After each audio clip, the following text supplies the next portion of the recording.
दाने दाने में लिखा है खाने वाले का नाम। और ये रहा कढ़ी चावल। हर हर महादेव। श्री शिवाय नमस्तुभ्यम। संगवारियों बिल्कुल अभी आप देखा तो हर महादेव महापुराण कथा पंडाल के जस्ट बाजू में यहाँ भंडारा है और गोल बम समिति के द्वारा ये भंडारा का जलाराम कैटरिंग के द्वारा पूरा भोजन भंडारा करेंगे और बहुत ही शानदार आयोजन है और बहुत ही शानदार भोजन की व्यवस्था करेंगे जलाराम कैटरिंग के द्वारा।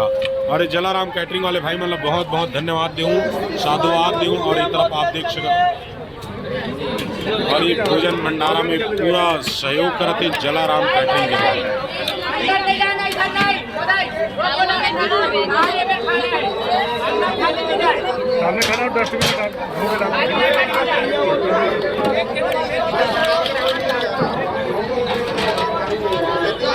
जलाराम कैटरिंग के द्वारा जो भोजन भंडारा है वहाँ चावल और कढ़ी की सब्जी।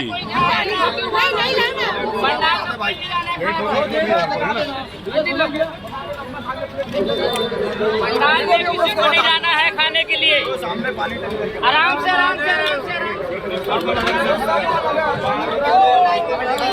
हर हर महादेव।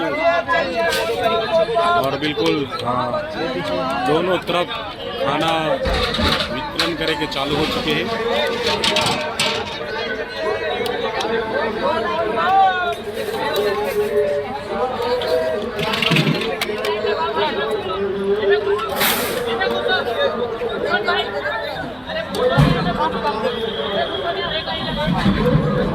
हर हर महादेव। हर हर महादेव बोल के खाना लेना है ना। हो गए तो एक ऐसे नहीं बोलना है।